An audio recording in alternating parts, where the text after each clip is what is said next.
Labas. Labas. Kuo tu vardu? Asta. O ką čia veiki? Atėjau dirbti. O ką dirbi?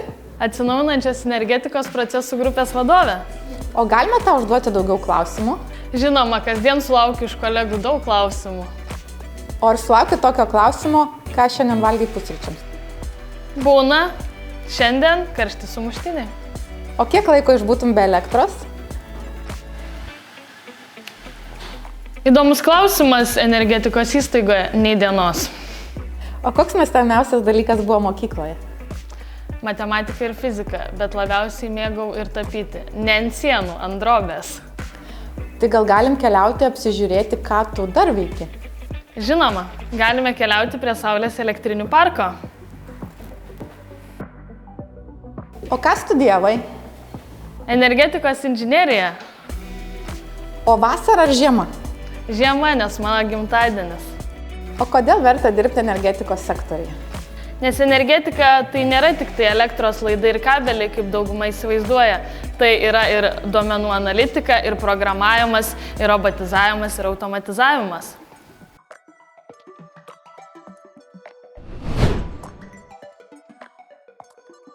Asta, kodėl mes čia ir kuo tu su tai susijusi?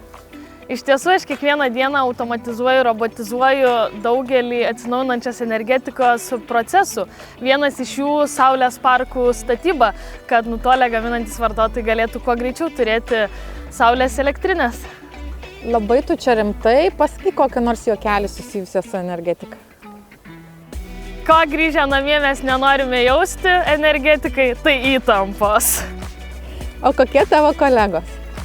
Mano kolegos yra labai inovatyvūs, linksmi ir iš tiesų su kolegomis mes tiek juokaujame, labai smagu, kai galima atsinaujinančios energetikos temomis juokauti, pokštauti ir tuo pačiu prisidėti prie didelės Lietuvos nepriklausomybės energetinių klausimų. Pasakyk vieną priežastį, kodėl rekomenduoji moksleiviui pasirinkti energetikos krypties studijas. Energetika tai inovacijos, tai informacinės technologijos, robotizavimas, automatizavimas ir energetikoje galima būti nuo inžinieriaus, kuris keičia elektros prietaisą, iki procesus efektyvinančio darbuotojo ir kuriančio inovatyvius ir efektyvius įrankius. Ačiū tau labai. Ačiū Jums.